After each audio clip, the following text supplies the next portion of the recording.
Au nom du Père et du Fils et du Saint-Esprit. Amen. Grande joie d'être là avec toi en ce samedi 30 novembre. Et aujourd'hui, nous célébrons Saint André. André, frère de Pierre et pécheur comme lui à Bethsaïde, fut le premier des futurs apôtres à rencontrer Jésus sur les bords du Jourdain. C'est lui qui amena Pierre à Jésus. Selon la tradition, il aurait été crucifié à Patras après avoir prêché l'évangile en Grèce. L'église de Constantinople a choisi pour patron celui qu'elle honore comme le premier appelé. Et la première lecture d'aujourd'hui, c'est Romains, chapitre 10, à partir du verset 9. En effet, si tes lèvres confessent que Jésus est Seigneur, et si ton cœur croit que Dieu l'a ressuscité des morts, tu seras sauvé. Car la foi du cœur obtient la justice, et la confession des lèvres le salut. L'Écriture ne dit-elle pas « Quiconque croit en lui ne sera pas confondu » Aussi bien n'a-t-il pas de distinction entre Juifs et Grecs. Tous ont le même Seigneur, riche envers tous ceux qui l'invoquent. En effet, quiconque invoquera le nom du Seigneur sera sauvé. Mais comment l'invoquer sans d'abord croire en lui? Et comment croire sans d'abord l'entendre? Et comment entendre sans quelqu'un qui proclame? Et comment proclamer sans être d'abord envoyé? Selon le mot de l'Écriture, qui sont beaux les pieds des messagers des bonnes nouvelles. Mais tous n'ont pas obéi à la bonne nouvelle. Car Isaïe l'a dit, « Seigneur, qui a cru à ce que nous entendions dire? » Ainsi, la foi naît de ce qu'on entend dire. Et ce qu'on entend dire vient de la parole du Christ. Or, je demande, n'auraient-ils pas entendu? Et pourtant leur voix a retenti par toute la terre et leur parole jusqu'aux extrémités du monde.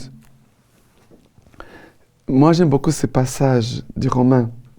Tout d'abord, Paul qui dit, si tes lèvres confessent que Jésus est Seigneur et si ton cœur croit que Dieu l'a ressuscité des morts, tu seras sauvé. Deux actions. Proclamer, de confesser avec nos lèvres, avec notre bouche, Jésus est le Seigneur. Dire Jésus est le Seigneur, ça veut dire proclamer que Jésus est ressuscité. La proclamation, elle doit accompagner notre vie, surtout les moments peut-être plus difficiles où j'ai des combats, j'ai des manques de foi, peut-être. Il faut proclamer. Ça n'intéresse pas les sentiments, si je sens beaucoup ou pas. Non. La foi, ce ne sont pas les sentiments. La foi, c'est croire, c'est la raison.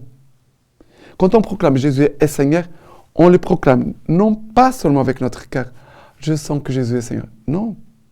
La petite Thérèse et beaucoup de saints qui ont passé par une nuit obscure au niveau de la foi, ils proclamaient la Seigneurie du Christ sans sentir les effets de la foi.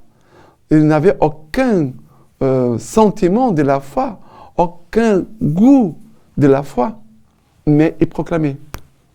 Parce qu'ils disaient, comme disait la petite Thérèse, elle disait, je crois en celui que je veux croire, en ce que je veux croire.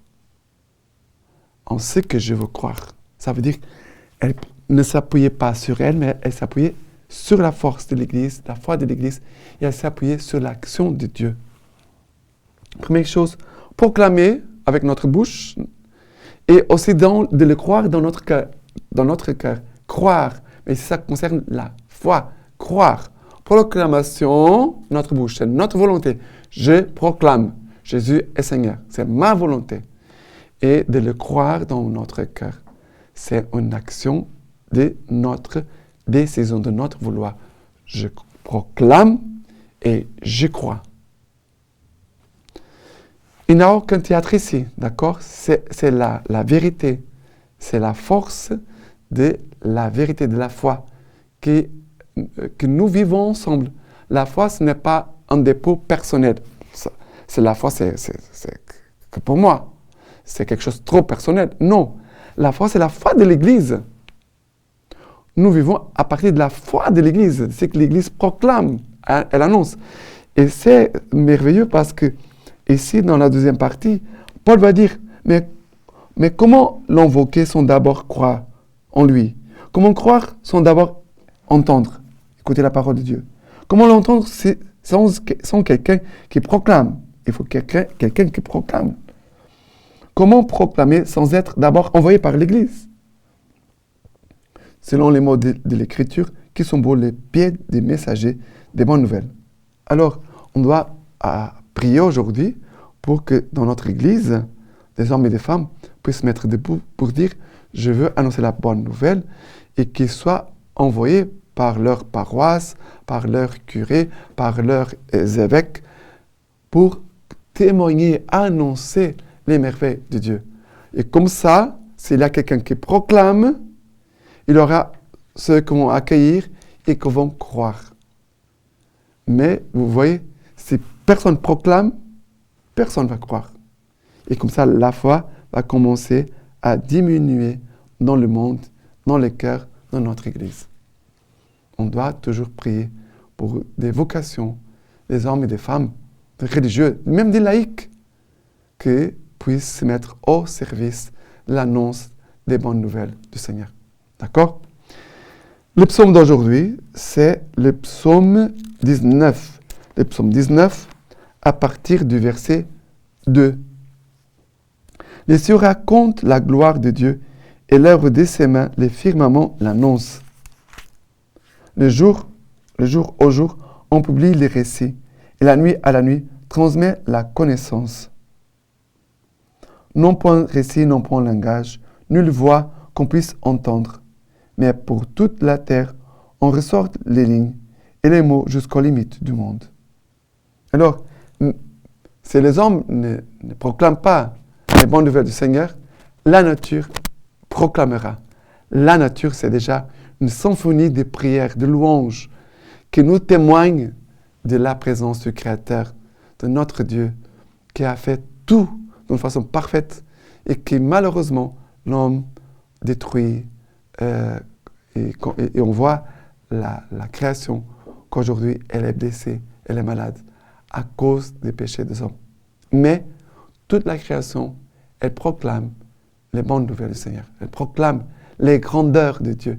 Elle proclame les puissances de notre Dieu. La beauté, la force, l'amour, la création, elle est comme une hymne de louange à Dieu, notre Père, notre Créateur. D'accord? Et maintenant, l'évangile, c'est Matthieu chapitre 4, à partir du verset 18. Comme il cheminait sur le bord de la mer de Galilée, il vit deux frères, Simon appelé Pierre et André son frère, qui jetaient l'épervier dans la mer, car c'étaient des pêcheurs. Et il leur dit, « Venez à ma suite, et je vous ferai pêcheurs d'hommes. » Eux, aussitôt, laissant les filets, les suivirent.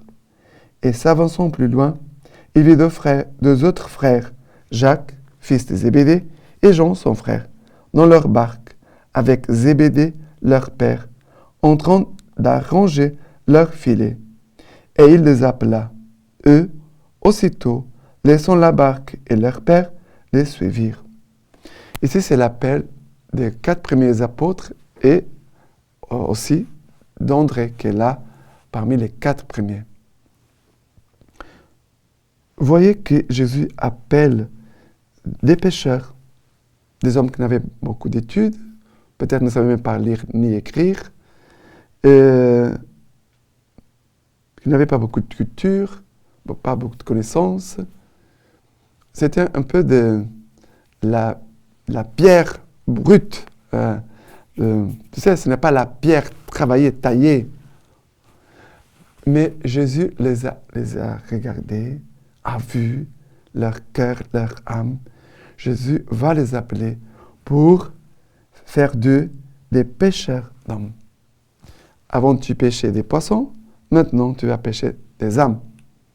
Et c'est vrai que Jésus il profite de nos connaissances, de ce que nous savons, pour mettre cela à son service. Au service de l'évangélisation. Tous les dons que tu as, Jésus veut s'en servir pour l'évangélisation, pour les biens des âmes. Mais n'oublions pas qu'il faut quitter quelque chose. Pierre, André, Jacques et Jean, ils ont quitté leur métier, ils ont quitté leur maison, ils ont quitté leur famille, ils ont quitté des choses pour pouvoir suivre Jésus. Il y a des renoncements, mais les renoncements nous permettent aussi d'ouvrir notre cœur pour accueillir ce que Dieu voudra aussi nous donner. Mais ayons confiance et prions pour que nous puissions avoir beaucoup de saintes et nombreuses vocations. D'accord?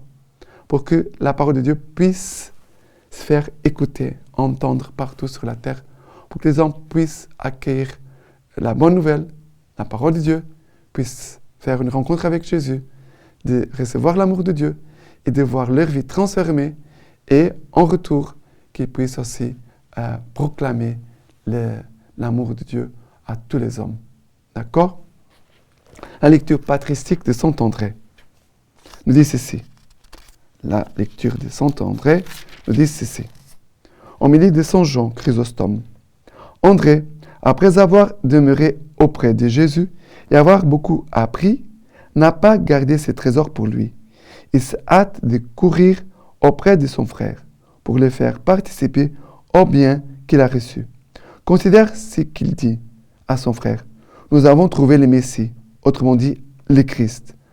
Vois-tu comment il a fait connaître ce qu'il venait d'apprendre en si peu de temps? Il montre et l'autorité du Maître qui a persuadé ses disciples et l'ardeur de ceux-ci qui s'en sont préoccupés d'emblée dès le début.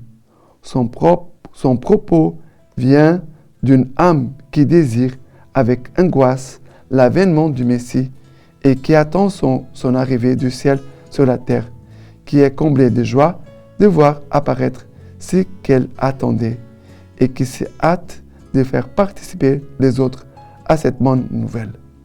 Maintenant, je vous laisse la bénédiction par les mains toutes pures de la Vierge Marie. Dieu Tout-Puissant vous bénisse et vous garde, le Père, le Fils et le Saint-Esprit. Amen.